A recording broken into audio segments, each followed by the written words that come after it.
¿Qué tal? Que el Señor te bendiga el día de hoy. Vamos a analizar el segundo capítulo de la primera carta del apóstol Pablo a Timoteo. Así que si no has leído este capítulo, te pido que le pongas pausa, que lo leas y que regreses a este video. Muy bien, este segundo capítulo de la carta a Timoteo habla de dos temas. El primer tema habla de una vida de oración, la importancia de la oración. Lo vemos del versículo 1 al versículo 8 y del versículo 9 al versículo 15 habla del papel de la mujer dentro de la iglesia. Así que vamos a estar analizando solamente la primera parte, los primeros 8 versículos. Nos vamos a ir muy rápidamente, vamos a hablar de la importancia de la oración. Versículo 1 dice: exhorto ante todo a que se hagan rogativas, oraciones, peticiones y acciones de gracias. Pablo utiliza 4 palabras diferentes: rogativas, oraciones, peticiones y acciones de gracia. 2 palabras en particular que podríamos hablar este día, porque ya hemos analizado la palabra oración y la palabra acción de gracias interminadamente, pero estas 2 palabras, rogativas y peticiones. La primera palabra, rogativa, deriva de la palabra griega carecer o necesitar. Es decir, está hablando que oremos nosotros, que estemos pidiendo por las necesidades. ¿Cuál es la principal necesidad de la persona que no es creyente? La primera necesidad que tiene es la necesidad de la salvación, del perdón de sus pecados. Así que nosotros tenemos que estar orando, nosotros tenemos que estar pidiendo en rogativa para que las personas que no conozcan de Cristo conozcan del Evangelio, conozcan de Jesús, conozcan de Él y para que puedan ser salvas. Sin embargo, no solamente habla de eso, también habla de las necesidades, por ejemplo, del creyente que ya no tiene la necesidad de la salvación, es decir, de llegar a una salvación porque ya ha sido salvo, sino que podríamos aquí hablar de sus necesidades físicas, de sus necesidades tal vez del alimento, que carezca económicamente, necesidades en su familia, necesidades tal vez laborales, de todas las necesidades que puedan tener. Cuando dice que le hablemos al Señor con rogativas, habla de que le presentemos las necesidades. Cuando tú ores por las demás personas, ora principalmente por la necesidad primero espiritual, después de las necesidades físicas y cualquier otro tipo de necesidad. Por eso cuando nos piden que oremos por un enfermo, nosotros por supuesto que oramos por el enfermo, pero primero pedimos por su salvación, primero pedimos por su alma, por su vida espiritual. Y cuando la persona ya es cristiana, cuando la persona ya está encaminada en el Evangelio, entonces obviamente ya no tenemos necesidad de orar por ello, sino que ahora oramos por su necesidad solamente la física o su necesidad de cualquier tipo que tenga.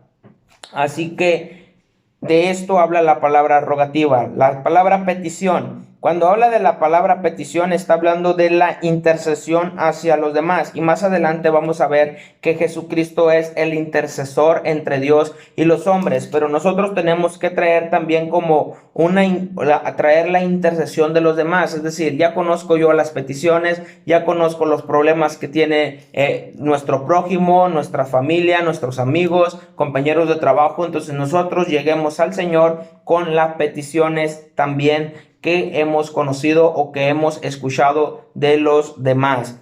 Así que nosotros tenemos que tener una vida orando por los demás. Versículo 2 dice: por los reyes y por todos los que están en eminencia. Cuando dice por los reyes y eminencia, en otra versión dice por los gobernantes y por las autoridades. Entonces, aquí lo que me llama la atención es cuando Pablo utiliza la palabra eminencia. ¿A quién se le llama eminencia? En aquel entonces le llamaban eminencia a los reyes, a los emperadores. Y recordemos que Pablo le escribe a Timoteo, y ya vimos en el capítulo 1 que Pablo envía a Timoteo a Éfeso, y Éfeso estaba siendo gobernado por el emperador Nerón. Entonces cuando dice que oren por la eminencia, está diciendo oren también por el emperador Nerón. ¿Y quién era Nerón? Era un hombre despiadado, era un un hombre cruel, era un hombre perseguidor, era un hombre blasfemo que se hacía llamar Dios a sí mismo. Entonces, ¿qué significa esto y qué nos enseña a nosotros?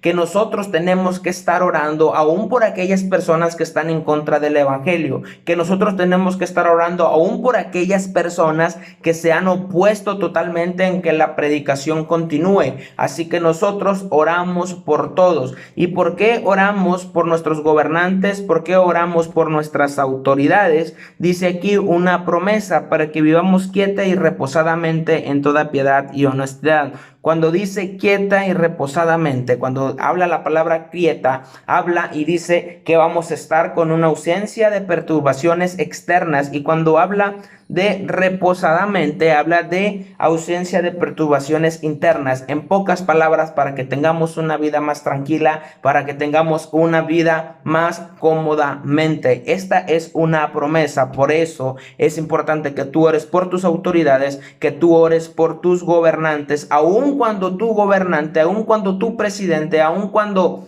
la persona que está en el poder esté en contra del evangelio, tú tienes que orar por ellos, porque esto es lo que se nos demanda. ¿Por qué? Porque esto es bueno, dice el versículo 3, porque esto es bueno y agradable delante de Dios nuestro Salvador, el cual quiere que todos los hombres sean salvos y vengan al conocimiento de la verdad, dice el versículo 4. Entonces dice que esto es agradable delante de Dios nuestro Señor, y que es bueno, y que quiere que todos los hombres sean salvos y vengan al conocimiento de la verdad. Miren, qué importante es poder relacionar el contexto o poder hablar de unos capítulos anteriores.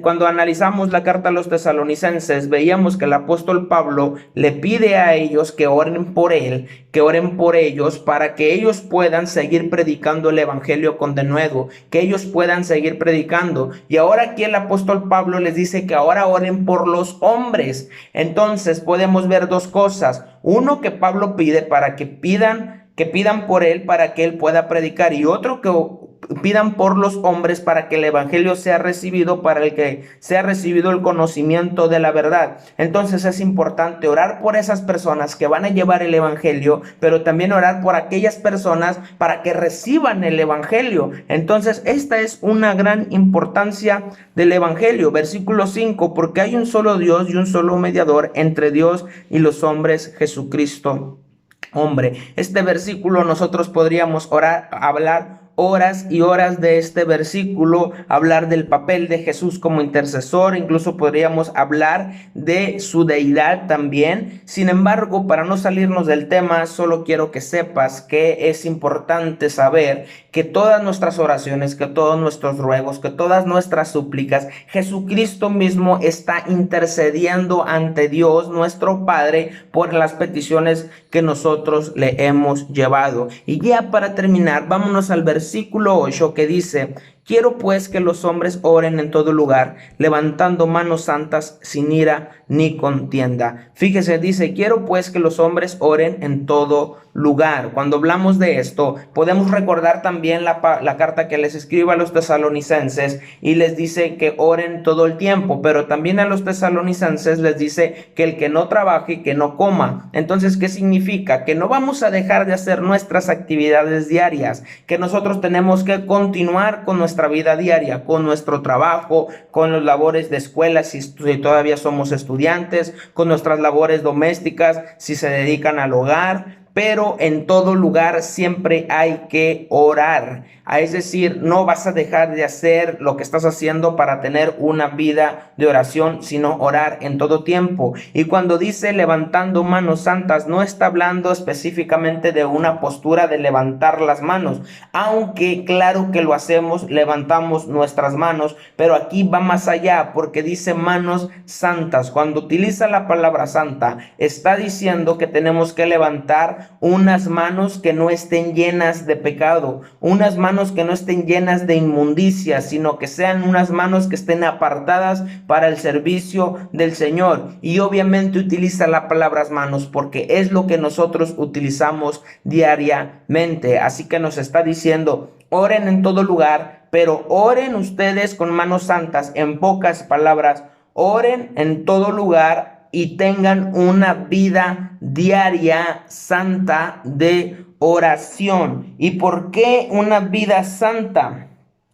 Para terminar, recordemos lo que dice Santiago capítulo 5 versículo 6, que la oración del justo puede mucho. La oración eficaz del justo puede mucho. Así que para que nosotros podamos ser considerados justos, para que nosotros tengamos esa vida, tenemos que tener una vida santa. Entonces, oremos en todo lugar. Oremos en todo lugar, pero con unas levantando manos santas, es decir, teniendo unas manos sin ira ni contienda, sino que nuestro propósito sea orar al Señor, que sea llegarle al Señor con rogativas, con oraciones, con peticiones y con acción de gracia. Así que esta es la manera, la importancia de la oración. Que el Señor te bendiga y que tengas un excelente día.